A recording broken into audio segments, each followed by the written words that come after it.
Puji Tuhan. Salam. Selamat siang. Salam sejahtera bagi kita sekaliannya. Oleh karena kemurahan hati Tuhan, kita diperkenankan untuk mengadakan ibadah doa puasa. Kiranya ibadah doa puasa malam sore sepanjang hari ini menjadi dupa yang berbau harum di hadapan Tuhan. Amin. Amin. Puji Tuhan. Mari, mungkin dalam keadaan lapar, dalam keadaan lelah, letih, tetapi semangat kita untuk menikmati kasih dan kemurahan Tuhan tidak surut.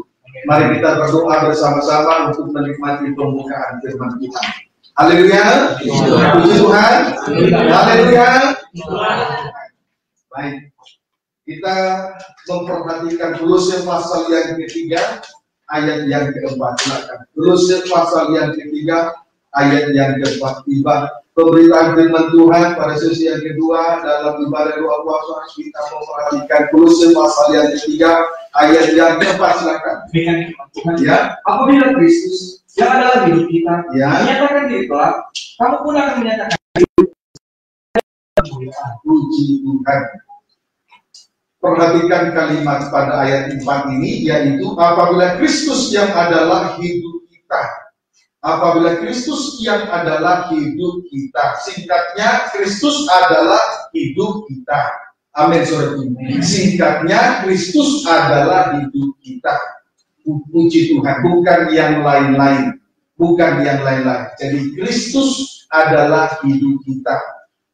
Saudaraku, Rasul Paulus mengatakan ini bukan perkara biasa, tetapi dia mengatakan ini dengan suatu pernyataan yang sudah terbukti. Jadi dia mengatakan bahwa Kristus adalah hidup kita, bukan suatu pernyataan biasa, bukan slogan biasa, tetapi dia mengatakan ini kepada sidang jemaat di Kolose karena dia betul-betul memahami dan mengerti persis bahwa Kristus adalah hidup setiap orang. Amin, saudara. Efesus 1 ayat 22 sampai 23. Efesus 1 ayat 22 sampai dengan ayat 23. Doa untuk pengertian tentang kemuliaan Kristus. 22. Demikian firman Tuhan. Dan segala sesuatu telah diletakkannya di bawah kaki Kristus. Ya, telah diletakkan di bawah kaki Kristus. Terus, dan dia telah diberikannya kepada jemaat. Puji Tuhan. Terus, sebagai kepala dari segala yang ada. Ya. Jemaatnya adalah tubuhnya. Yaitu dia yang memenuhi semua dan segala sesuatu. Haleluya. Kristus telah diberikan kepada jemaat sebagai kepala. Ya, sebagai kepala, bahkan sebagai kepala dari segala sesuatu. Sedangkan sidang jemaat adalah tubuhnya. Saya ulangi, Kristus telah diberikan kepada sidang jemaat sebagai kepala, bahkan kepala dari segala sesuatu yang ada. Sedangkan sidang jemaat adalah tubuhnya. Puji Tuhan. Efesus 5 ayat 22 sampai 24. Efesus 5 ayat 22 sampai 24 terlebih dahulu. Silakan. Kasih Kristus adalah dasar hidup suami istri. Ya. Demikian firman Tuhan. Kepada suamimu seperti kepada Tuhan. Istri terlebih dahulu tunduk. Terus karena suami adalah kepala istri. Ya. Sama seperti Kristus adalah kepala jemaat. Yang menyelamatkan tubuh. Yang menyelamatkan tubuh. Ayat 24. Karena itu sebagaimana jemaat tunduk kepada Kristus, demikian juga istri kepada suami dalam segala sesuatu. Puji Tuhan. Kristus adalah kepala jemaat. Dialah yang menyelamatkan tubuh. Syaratnya gereja Tuhan yang adalah tubuhnya, yang disebut juga dengan istri, sudah seharusnya terlebih dahulu menundukkan dirinya kepada Kristus sebagai kepala. Puji Tuhan. Jadi gereja Tuhan terlebih dahulu menundukkan dirinya kepada Kristus sebagai kepala. Puji Tuhan. Jadi sudah selayaknya kita bersyukur kepada Tuhan, sebab Kristus diberikan kepada kita sebagai kepala, dialah penyelamat tubuh. Puji Tuhan. Berarti kalau bukan Kristus yang menjadi kepala, maka gereja Tuhan akan binasa, alias tidak selamat. Tadi malam kita sudah memperhatikan pemaparan di mana roh jahat yang menjadi kepala. Itulah nabi-nabi palsu yang disebut juga dengan serigala berbulu domba, binatang yang buas. Karena pekerjaan daripada serigala adalah mencerai-beraikan dan menerkam dan mencerai-beraikan kawanan domba. Puji Tuhan. Haleluya. Kita kembali membaca Matius 8 ayat 20. Bantu doa supaya Tuhan bukakan firman-Nya sore ini dan kita diberkati, dan selanjutnya nanti kita dibawa serendah-rendahnya di bawah kaki salib Tuhan. Matius 8 ayat 20. Silakan.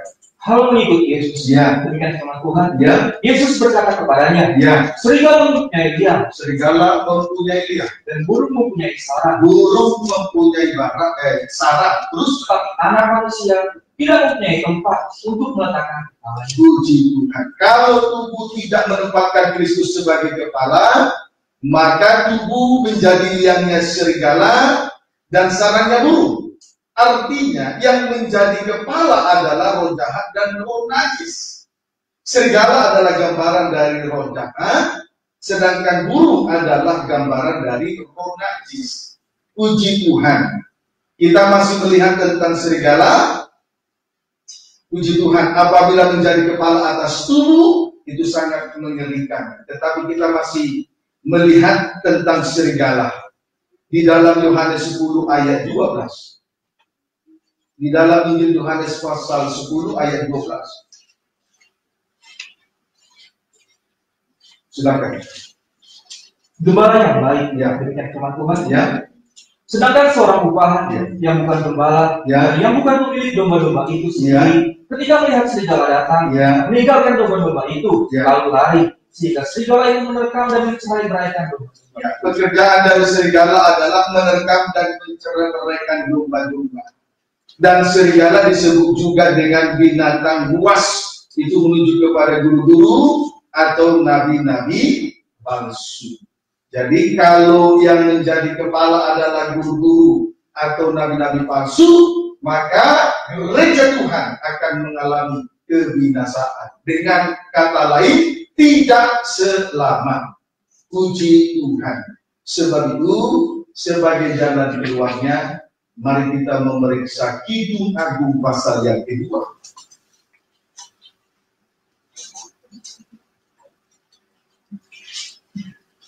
Kita berdoa, kita supaya kiranya Tuhan membukakan firman-Nya. Mari kita memeriksa Kidung Agung pasal yang kedua ayat 14 sampai 16. Bibiku memulai perempuan. Puji Tuhan. Demikian firman Tuhan. Ya. Merpatiku di celah-celah batu. Ya, merpatiku di celah-celah batu. Terus Di persembunyian lereng-lereng gunung. ya, Perlihatkanlah wajahmu. perlihatkanlah wajahmu. Perdengarkanlah suaramu. Ini kerinduan dari mempelai laki-laki. Terus Sebab merdu suaramu. sebab merdu suaramu dan wajahmu. Tak usah lagi kami berubah itu. Ya, Rubah-rubah yang kecil. mempelai perempuan selanjutnya berkata, tangkaplah kepada mempelai laki-laki, tangkaplah bagi kami rubah-rubah itu, rubah-rubah yang kecil. Terus Yang merusak kebun-kebun anggur. merusak kebun-kebun anggur. Terus Kebun-kebun anggur kami yang sedang bunga. yang sedang berbunga. Terus Dikasihku kepunyaanku. kekasihku kepunyaanku, Dan aku kepunyaan dia. dan aku kepunyaan kekasihku mempelai laki-laki. Terus Yang menggembalakan domba di tengah-tengah bunga batu. puji Tuhan. Perhatikan, diawali dengan pernyataan dari mempelai laki-laki kepada mempelai perempuan, yaitu merpatiku, merpatiku. Puji Tuhan, di sini ada suatu kerinduan.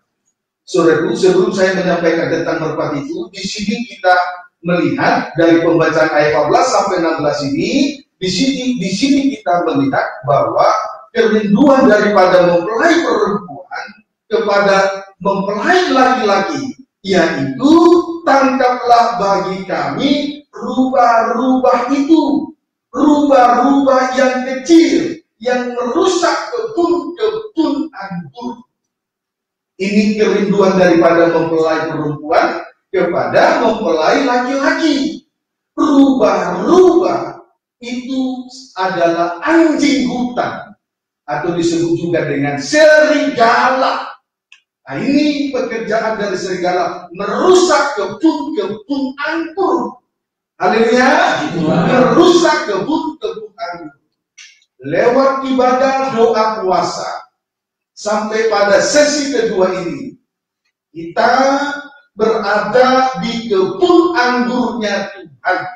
Jangan sampai ibadah semacam ini dirusak oleh rubah-rubah kecil. Haleluya, puji Tuhan. Baik, di ayat diawali dengan pernyataan mempelai laki-laki kepada mempelai perempuan pada ayat 14. Merpatiku, merpatiku. Merpatiku berarti mempelai Tuhan yang terdiri dari anak-anak Tuhan yang dipenuhi dengan Roh Kudus.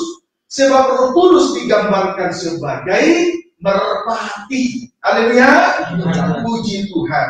Mempelai laki-laki surga ingin, selanjutnya mempelai laki surga ingin melihat dan mendengar suara mempelai perempuannya. Coba baca dulu. Kembali baca 14. Merpatiku itu menuju kepada anak-anak Tuhan yang dipenuhkan oleh Roh Kudus, sebab merpati itu digambarkan seperti Roh Kudus. Roh Kudus itu digambarkan seperti merpati. Merpatiku di celah-celah batu, terus di persembunyian lereng-lereng gunung. Ya, perlihatkanlah wajahmu. Ini dari mempelai laki-laki, terus perdengarkanlah merdu suaramu. Sebab merdu suaramu elok.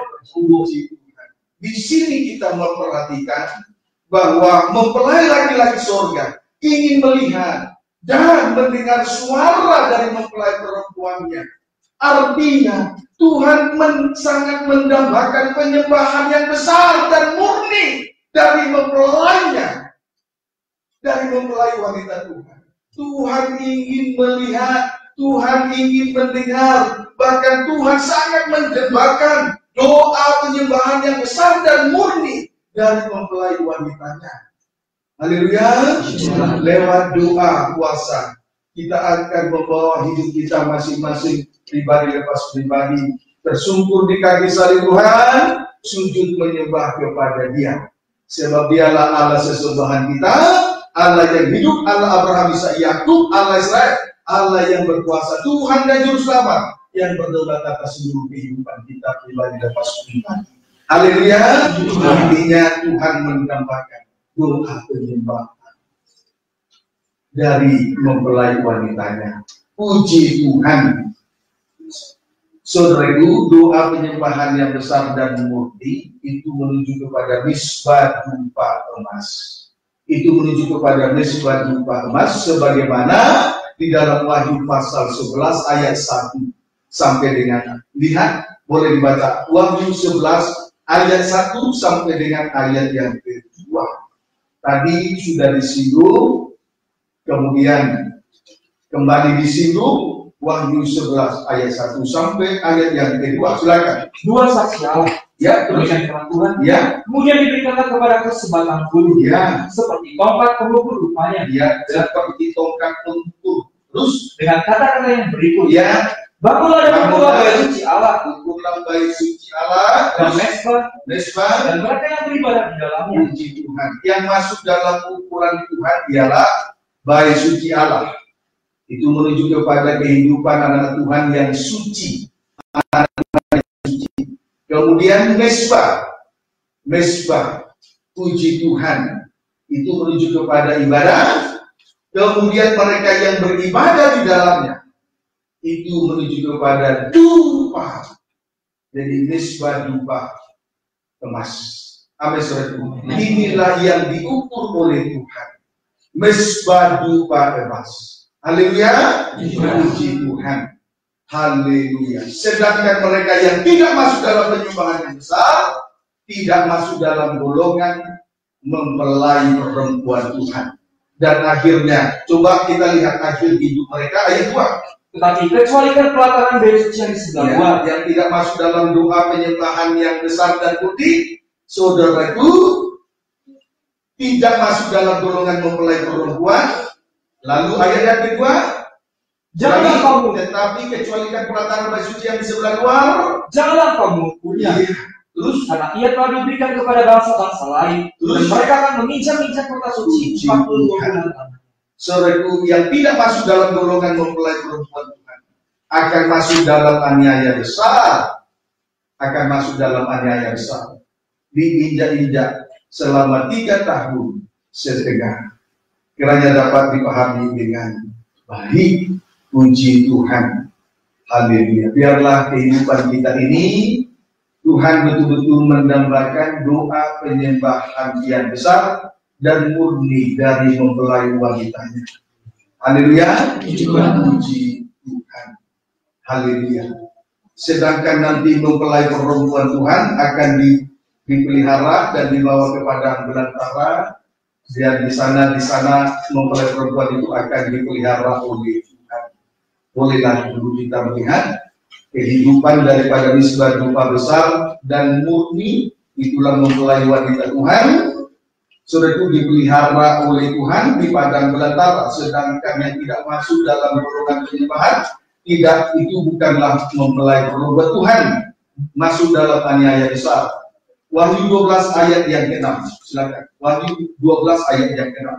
Perempuan dan naga, ya, dengan firman Tuhan. Ya. Perempuan itu lari ke padang gurun, ya, di mana telah disediakan suatu tempat baginya oleh Allah, supaya ia dipelihara di situ 1260 hari. Tuhan. Mempelai perempuan dibawa ke padang belantara untuk dipelihara di situ selama 1260 hari lamanya, sama dengan 3 tahun setengah, sama dengan 42 bulan. Inilah kehidupan daripada mempelai wanita Tuhan. Hidup dalam doa penyembahan besar dan akhirnya dipelihara oleh Tuhan selama 1260 hari, atau sama dengan 3 tahun setengah, atau sama dengan 42 bulan. Puji Tuhan. Jadi intinya Tuhan sangat mendambakan doa penyembahan besar dari mempelai wanitanya. Amin, saudaraku. Puji Tuhan. Kiranya dapat dipahami dengan baik. Sedangkan mereka yang tidak masuk dalam doa penyembahan akan masuk dalam aniaya yang besar. Kiranya dapat dipahami dengan baik. Jadi momen ini memanfaatkan dengan baik.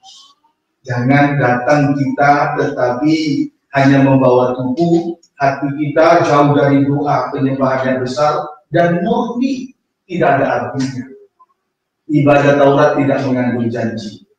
Kiranya dapat dipahami dengan baik. Puji Tuhan. Kita lihat lagi lebih jauh tentang mempelai perempuan Tuhan. Kelebihan dari mempelai perempuan Tuhan, saya tambahkan bukan saja dari doa penyembahan yang besar dan murni. Wahyu 21 ayat yang ke-1 sampai dengan ayat yang kedua. Wahyu 21 ayat 1 sampai dengan ayat yang kedua. Silakan. Langit yang baru dan bumi yang baru. Ya. Tuhan. Ya. Lalu aku melihat langit yang baru, ya, dan bumi yang baru. Berarti langit dan bumi yang lama sudah berlalu, ya. Amin, sudah dulu. Kalau kita datang ke tempat kudus, lepaskan kasut yang lama. Puji Tuhan, yang terasa kusut, lepaskan kasut lama semacam itu.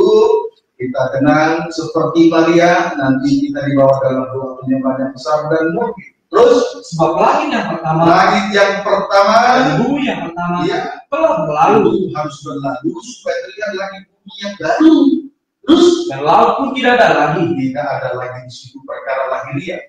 Terus ayat 2. Dan aku melihat kota yang kudus, Yerusalem yang baru. Yerusalem yang baru itulah gambaran dari mempelai wanita Tuhan. Terus turun dari surga. Dari Allah. Yang berindah sebagai kaki Nabi. Tuhan. Dan Yerusalem yang baru adalah gambaran mempelai perempuan Tuhan. Dia menghias dirinya untuk suaminya. Dia menghias dirinya untuk suaminya, bukan untuk yang lain-lain. Amin, saudaraku. Amin. Puji Tuhan. Itu kelebihan dari mempelai wanita Tuhan, menghias dirinya untuk suaminya. Kalau secara jasmani kita terlihat tidak terurus, kotor, tidak rapi, demikian juga dengan kerohanian kita. Demikian juga dengan kerohanian kita. Sebab tubuh, jiwa, dan roh adalah satu. Tidak bisa kita pisahkan rohani dengan tubuh, roh dengan tubuh, jiwa dan tubuh. Tubuh, jiwa, dan roh itu satu. Jadi kalau secara jasmani kita tidak terlihat terurus, kotor, tidak rapi, baik dalam perkataan tidak rapi, baik dalam berpakaian tidak rapi, maka juga dengan kerohanian kita tidak akan pernah berhias, tidak akan memiliki perhiasan secara rohani. Sebab tubuh, jiwa, roh itu satu kesatuan. Amin, saudaraku. Amin. Puji Tuhan. Haleluya. Kiranya dapat dipahami dengan baik. Kita kembali membaca Kidung Agung pasal yang kedua.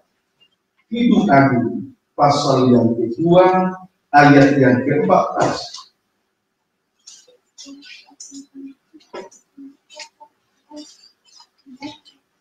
Kidung Agung pasal yang kedua ayat 14 baca. Demikian firman Tuhan. Ya.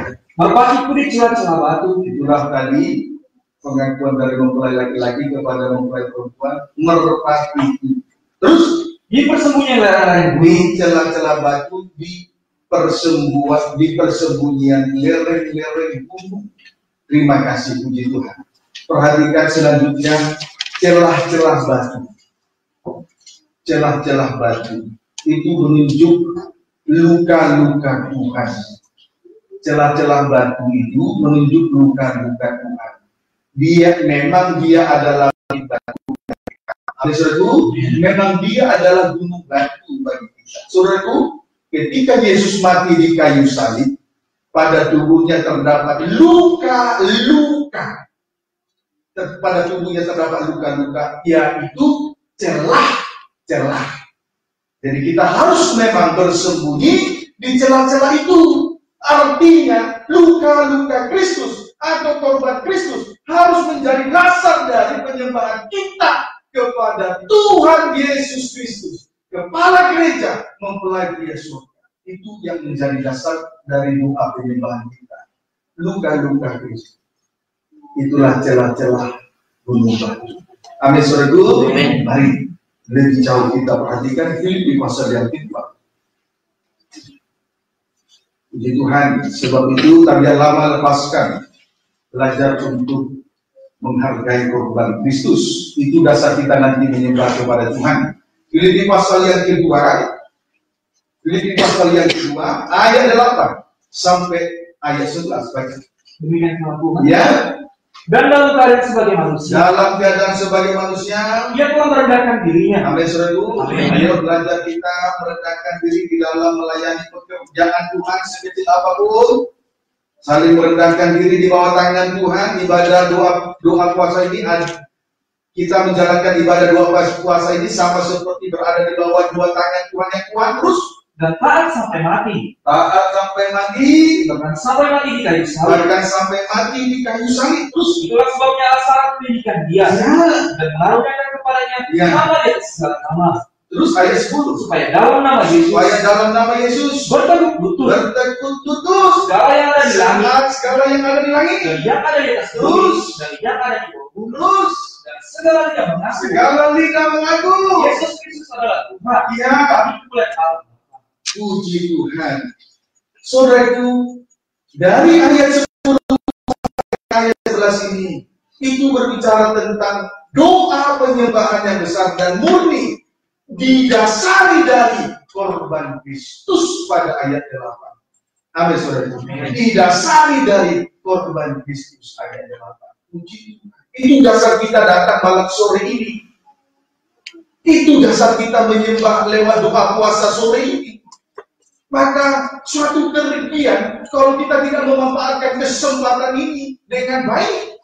Kalau momen ini kita tidak segera tangkap, suatu kerugian yang besar. Sementara Tuhan sedang menantikan doa penyembahan yang besar dan murni dari mempelai wanita.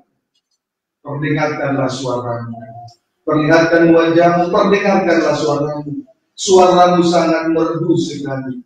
Tuhan menggambarkan doa penyembah. Dasarnya adalah celah-celah luka-luka Yesus. Jadi dasar kita menyembah Tuhan adalah korban Kristus. Mulai dari kerendahan hati kita dengan firman Tuhan. Melayani pekerjaan Tuhan sekecil apapun, rendah hati. Amin, saudara. Kerendahan, ukuran rendah hati itu firman, bukan dari perkara yang terlihat di itu bagian 2 seperti sidang jemaat Yesus. Ukurannya firman. Sudah sampai di hati atau belum? Ternyata setelah diukur oleh firman, hasil yang dikerjakan oleh sidang jemaat Yesus nol. Bagaimana dengan sidang jemaat di GPT Netanya secara khususnya imam-imam? Kiranya dapat dipahami dengan baik. Tuhan mendambakan suaramu yang merdu itu, penyembahan yang besar dan murni dari mempelai wanitanya. Perhatikan ini sungguh-sungguh. Tangkap misi dan visinya Tuhan. Tangkap apa yang menjadi kerinduan Tuhan. Jangan acu-acu. Ukurannya firman, bukan mata manusia. Amin, saudara. Puji Tuhan. Kiranya dapat dipahami. Haleluya. Puji Tuhan. Nah, jadi kita harus bersembunyi di celah-celah itu. Artinya luka-luka Kristus atau korban Kristus harus menjadi dasar kita di dalam menyembah kepada Tuhan. Kita kembali lagi membaca. Sebelum kita nanti tersungkur di kaki salib Tuhan, kita kembali membaca Kidung Agung pasal yang kedua tadi. Kembali dulu baca ayat 14. Merpatiku di celah-celah batu, Ya. di persembunyian lereng-lereng gunung, Ya, di persembunyian lereng-lereng gunung, terus perlihatkanlah wajahmu, ya, dengarkanlah suaramu, ya, sebab merdu suaramu, ya. dan elok wajahmu. Sampai pada akhirnya di sini kita melihat Tuhan melihat mempelai perempuannya dan berkata, elok wajahmu. Diawali, tentu itu diawali dari doa penyembahan yang besar dan murni, sehingga nanti Tuhan berkata, merdu suaramu. Haleluya. Puji Tuhan. Haleluya. Tuhan mendambakan doa penyembahan yang besar. Dari doa penyembahan ini, dari sinilah kita berangkat sampai akhirnya nanti Tuhan melihat wajah kita. Begitu elok, dan ada ujian dari mempelai laki-laki, elok wajah. Jadi wajah yang elok itu bukan berasal dari karena makeup, bukan berasal dari rambut yang dikepang-kepang, bukan berasal dari kepasihan lidah untuk berucap, tetapi saudara itu dilihat dari berangkat dari doa penyembahan. Kiranya dapat dipahami dengan baik. Lihat saja dalam hubungan nikah, hubungan itu, seganteng apapun suaminya, saudara itu, kalau dia tidak berangkat dari doa penyembahan yang besar dan murni, wajah ganteng lebih jelek dari kotoran, lebih hina dari kotoran di mata istri, sebaliknya dengan pasangan. Tetapi di sini kita melihat elok perkataan elok wajah itu berangkat dari doa penyembahan yang besar dan murni. Dapat dipahami seluruh. Puji Tuhan. Kiranya dapat dipahami semua. Elok wajahmu diawali dari doa penyembahan yang besar dan murni, dan selanjutnya Tuhan berkata, merdu suaramu. Kidung Agung pasal 2 ayat 5. Baru kita maju lagi untuk memperhatikan Kidung Agung. Kita tadi berasal dari ayat 15. Kita kembali membaca ayat 15. Baca. Tangkaplah bagi kami rubah-rubah itu. Iya. rubah-rubah yang kecil, yang merusak kebun-kebun anggur. Puji Tuhan. Terus Kebun-kebun anggur kami yang sedang berbunga. Puji Tuhan. Perhatikan kalimat rubah-rubah yang kecil yang merusak kebun-kebun anggur yang sedang berbunga. Rubah-rubah yang kecil yang merusak kebun-kebun anggur yang sedang berbunga. Puji Tuhan. Sebetulnya Tuhan ingin menikmati buah anggur yang manis. Buah anggur yang manis, Tuhan mau cicipi dan menikmati buah anggur yang manis. Amin, saudaraku. Maka ini harus dipelihara, saudaraku. Jangan sampai kebun anggur yang sedang berbunga itu merusak. Karena pada akhirnya nanti Tuhan merindukan buah anggur yang manis. Tuhan mau menikmati dan mencicipi buah anggur yang manis. Oleh sebab itu rubah-rubah yang kecil yang merusak kebun anggur sedang berbunga itu, saudaraku, di sini kita perhatikan rubah-rubah yang kecil yang merusak kebun-kebun anggur. Perhatikan dulu dalam Injil Lukas pasal 13. Injil Lukas pasal 13. Ayat 32 saja. Ya, awali dulu pembacaan ayat 31. Silakan. Yesus harus mati di Yerusalem. Tuhan menghadap Yerusalem. Ya, demikian sama Tuhan. Pada waktu itu datang beberapa orang Farisi dan berkata kepada Yesus, pergilah, tinggalkanlah tempat ini. Karena Herodes hendak membunuh. Terus jawab Yesus kepada mereka, pergilah dan katakanlah kepada si serigala itu, atau rubah kecil itu, terus aku mengusir setan dan menyembuhkan orang. Pada hari ini dan besok, dan pada hari yang ketiga, aku akan selesai. Tuhan. Dari pembacaan ini kita melihat Herodes disebut juga dengan rubah-rubah atau serigala yang ingin membunuh Yesus. Puji Tuhan. Sebab yang berdiri di belakang daripada si serigala atau rubah-rubah kecil adalah iblis atau setan. Itu sudah pasti. Berdiri di belakang si serigala atau berdiri di belakang daripada saudara binatang buas itu dan nabi-nabi palsu adalah iblis atau setan yang ingin membawa kita ke dalam kematian, yaitu hidup di dalam dosa. Sebab upah dosa adalah maut. Itu keinginan daripada rubah-rubah kecil atau si serigala. Karena yang berdiri di belakangnya itu yang membackup daripada nabi-nabi palsu itu adalah iblis atau setan, tidak mungkin yang lain.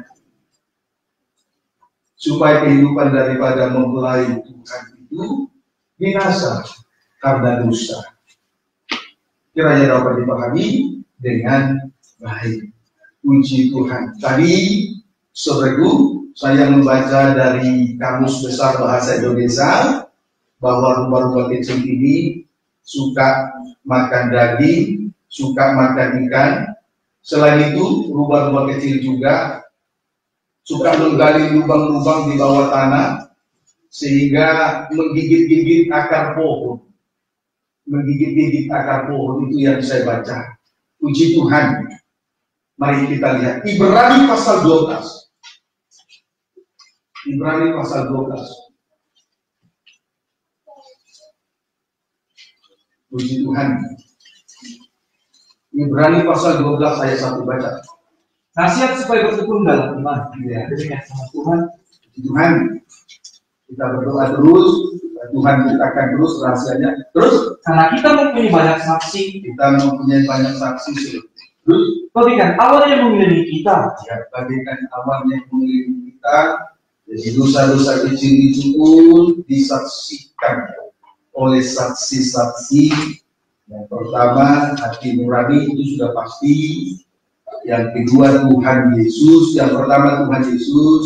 Yang kedua, hati nurani. Yang ketiga, setan.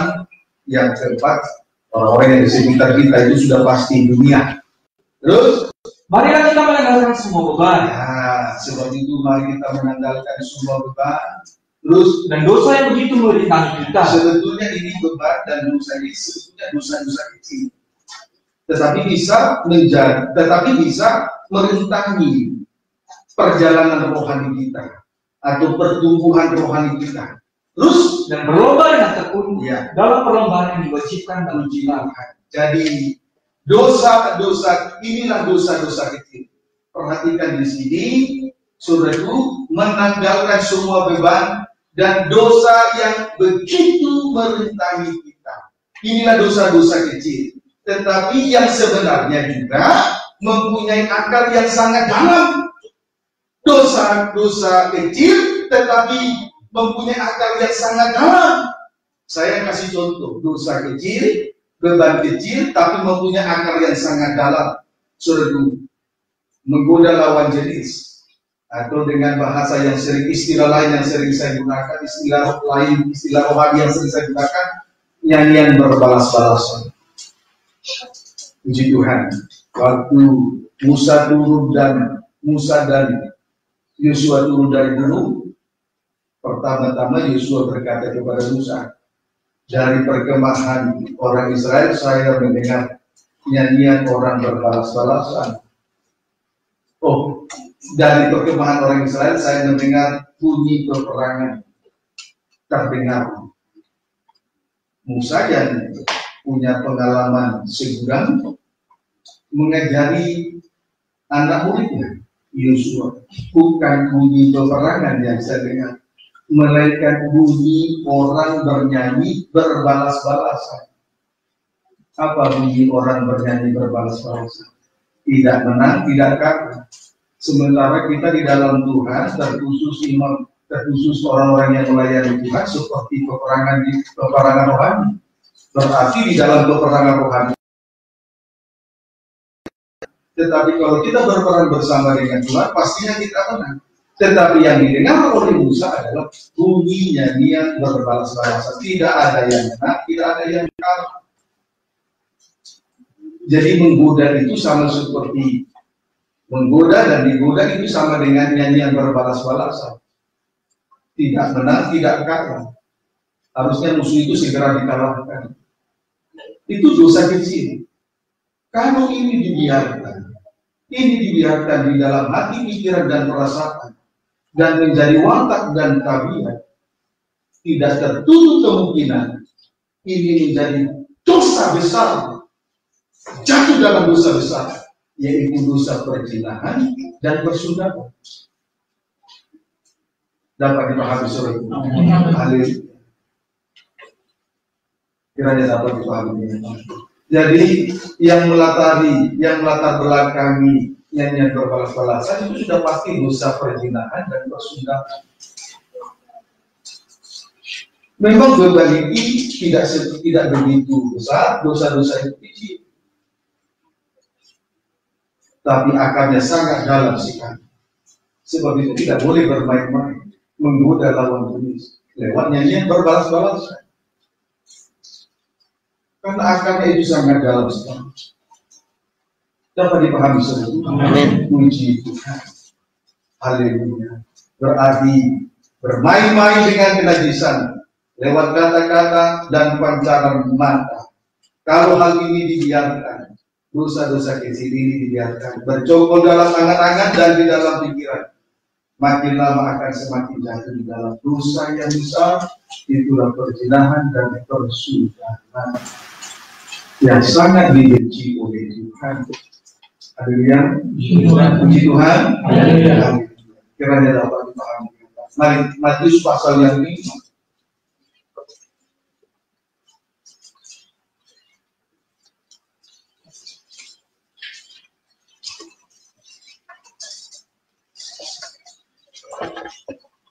Injil Matius pasal yang kelima, ayat 28 sampai 29.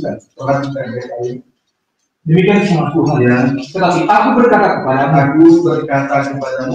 setiap orang yang memandang perempuan, ya, serta menginginkannya, ya, bermain-main dalam dosa kecil, terus sudah berzina dengan dia di dalam hatinya. Terus maka jika matamu yang kanan ya menyesatkan engkau, terus cungkilah ya dan buanglah itu. Terus karena lebih baik bagimu jika satu dari anggota tubuhmu binasa ya daripada tubuhmu dengan utuh dicampakkan ke dalam neraka. Terus dan jika tanganmu yang kanan menyesatkan engkau, penggalah dan buanglah itu. Karena lebih baik bagimu jika satu dari anggota tubuhmu binasa daripada tubuhmu dengan utuh masuk neraka. Puji Tuhan. Perhatikan di sini.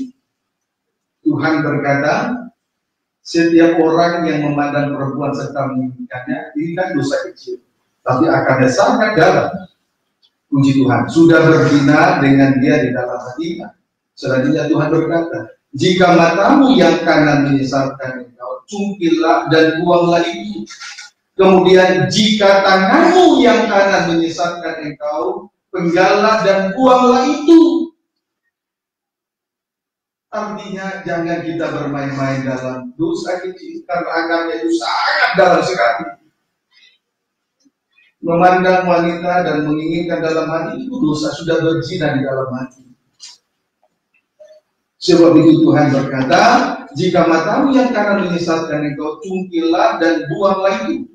Kemudian jika tanganmu yang kanan menyesatkan engkau, penggalah dan buanglah itu. Selanjutnya Tuhan berkata, lebih baik bagimu jika satu dari anggota tubuhmu binasa daripada tubuhmu dengan kuduk masuk neraka. Puji Tuhan, kiranya dapat dipahami dengan baik. Orang-orang dunia seringkali bermain-main dalam dosa kecil, tapi sebetulnya akarnya itu sangat dalam sekali. Sebab itu Tuhan berkata, lebih baik cungkil matamu yang kanan yang menyesatkan. Lebih baik jika matamu yang kanan menyesatkan kau cungkil dan buang itu. Kemudian tanganmu yang kanan menyesatkan kau penggalah dan buang itu. Daripada untuk tapi masih neraka. Dosa-dosa kecil dapat dipahami oleh puji Tuhan. Kiranya dapat dipahami dengan baik. Kita kembali membaca Titus 2 ayat 15. Baca.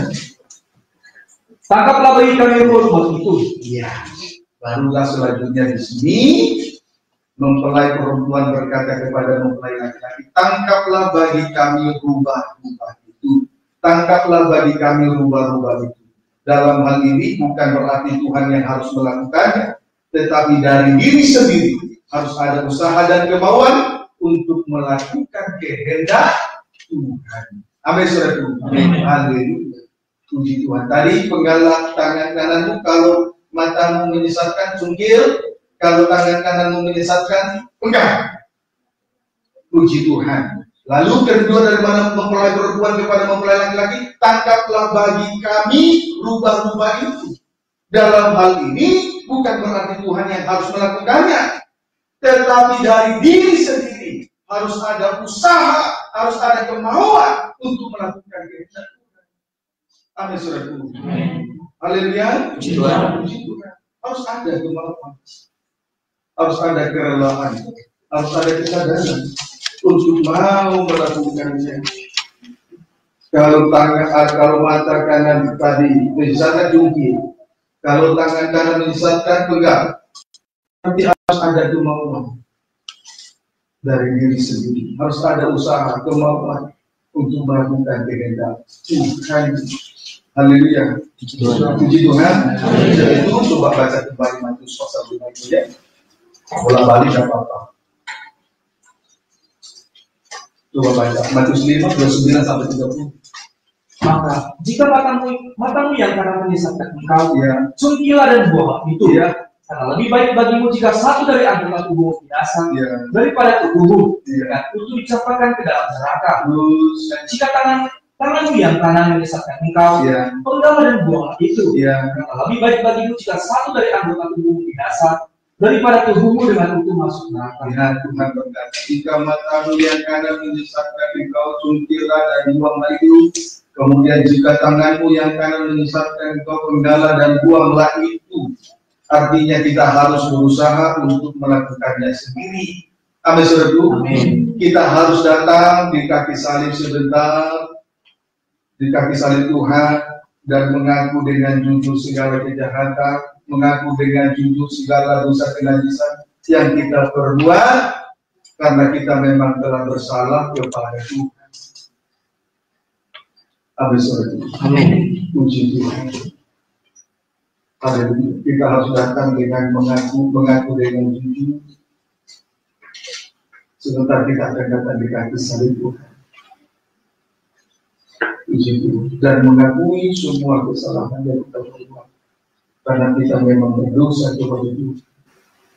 Kita harus mengakuinya dengan jujur. Dalam bermain-main dengan dosa kecil, agamanya sangat jauh sekali. Itu yang menghambat. Itu sangat menghambat kerohanian kita semua. Amin. Puji. Harus ada kemauan. Jika matamu menyesatkan, cukir. Jika tangan kananmu menyesatkan, pegang. Harus ada kemauan. Kalau tadi mempelai perempuan berkata kepada mempelai laki-laki, tangkaplah bagi kami rumah-rumah kecil. Bukan berarti Tuhan mau melakukannya, tetapi harus ada usaha dari kita sendiri. Mengakuinya dengan jujur di hati salib Tuhan sebentar ya. Habis lagi, puji Tuhan. Kiranya dapat dipahami dengan baik. Kita masuk pada ayat berikutnya, ayat terakhir, Kidung Agung pasal yang kedua. Perhatikan Kristus kepala yang dia penyelamat tubuh. Kidung Agung 2 ayat 16 baca. Itu kepunyaanku dan aku kepunyaan dia. Saudara jujur mengakui segala kejahatan kenajisan nanti sebentar di kaki salib Tuhan. Amin. Saudara mau jujur mengakui semuanya. Amin. Puji Tuhan. Baik, baca ayat 16. Kekasihku kepunyaanku, dan aku kepunyaan dia. Terus yang menggembalakan domba di tengah-tengah bapakku. Terima kasih. Mempelai perempuan berkata kepada mempelai laki-laki. Mempelai perempuan berkata, kekasihku kepunyaanku dan aku kepunyaan dia. Artinya mempelai perempuan mau berbuat atau melakukan segala perkara yang diperintahkan oleh mempelai laki-laki, asal saja dia boleh menjadi milik kekasihnya, mempelai laki-laki. Amin, saudara. Amin. Puji. Melakukan segala perintahnya, asal saja dia boleh menjadi milik kekasihnya, yaitu mempelai laki-laki surga. Mana yang kita pilih? Menjadi milik kepunyaan mempelai laki-laki surga atau milik kepunyaan orang lain? Oleh sebab itu lebih baik kita mengakui, kita melakukan apa yang menjadi kehendak Tuhan, kita melakukan perintah Tuhan, asal saja kita menjadi milik Tuhan, kekasih jiwa kita. Haleluya. Puji Tuhan. Puji Tuhan. Haleluya. Puji Tuhan. Kiranya dapat dipahami dengan baik. Kemudian saudaraku, baca kembali ayat 16. Kekasihku kepunyaanku. Ya. Mau melakukan kehendak Tuhan, asal saja kita menjadi milik kepunyaan dia. Terus yang menggembalakan domba di tengah-tengah bunga batu. Selanjutnya yang menggembalakan domba di tengah-tengah bunga batu. Bunga batu itu menunjukkan anak Tuhan yang suci, penuh dengan Tuhan telah menggembalakan kita dengan firman-Nya. Dan sejauh ini kita telah digembalakan oleh firman penggembalaan. Itulah firman pengajaran mempelai dalam terangnya tabernakel yang akan membawa kita masuk di dalam pembentukan tubuh Kristus yang sempurna. Ikuti saja geraknya firman pengajaran mempelai. Kemana saja kita dibawa. Yang pasti pengajaran mempelai akan membawa geraknya pengajaran mempelai membawa kita masuk dalam pembentukan tubuh Kristus yang sempurna. Kita sejauh ini kita sudah digembalakan oleh firman pengajaran mempelai. Haleluya. Haleluya. Sedangkan bunga batu itu menuju kepada Tuhan yang hidup dalam kesucian dan penuh dengan Roh Kudus. Haleluya. Puji Tuhan. Haleluya. Kristus kepala, dia penyelamat tubuh ya. Tidak boleh yang bukan serigala, bukan rumah-rumah kecil. Rumah-rumah kecil itu merusak keuntungan. Hati-hati dengan dosa-dosa kecil. Yang tidak timur. Engkau sangat mudah berubah lagi dengan jenis. Saya tidak salah mengatakan. Atau mungkin tidak dalam keadaan mudah baik tapi mudah tergoda kejahatan yang lain. Malam ini katakan lupa tangkap berbagai kasih rumah-rumah kecil itu.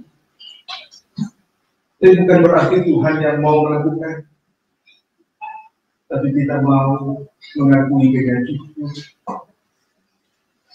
Kesalahan kita nanti di bawah kaki salib itu. Ya, itu.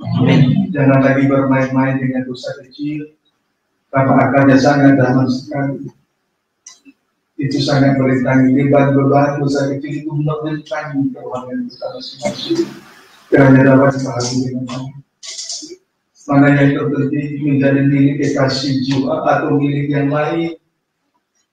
Kita memuaskan hawa nafsu, tetapi kita bukan milik kekasih jiwa. Tidak ada artinya. Sia-sia semua pendidikan kita, sia-sialah ibadah pelayanan kita, sia-sialah semua pengorbanan perjuangan, sia-sia semua. Dan artinya hasilnya tetap nol setelah diukur oleh firman Tuhan. Dapat dipahami seperti itu. Amin. Puji Tuhan. Tuhan Yesus baik, bukan? Amin. Tuhan Yesus baik. Amin. Haleluya. Puji Tuhan. Haleluya. Baik, baca lagi. Ayat 16 ulangi. Kekasihku kepunyaanku, ya, dan aku kepunyaan dia. Asal kita mau melakukan perintahnya, asal kita menjadi milik kekasih jiwa kita. Haleluya. Dia adalah anak domba yang menggembalakan kita di tengah-tengah bunga bakung. Terus yang menggembalakan domba di tengah-tengah bunga bakung. Puji Tuhan. Di sini dikatakan menggembalakan domba di tengah-tengah bunga batu.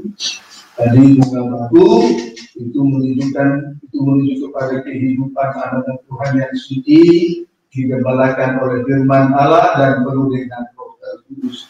Tetapi kalau kita amati akhirnya dari bunga batu atau kehidupan yang digembalakan oleh firman Allah, hidup dalam kesucian dan penuh Roh Kudus, lihat ya lebih jauh akhirnya Kidung Agung pasal yang ke-6.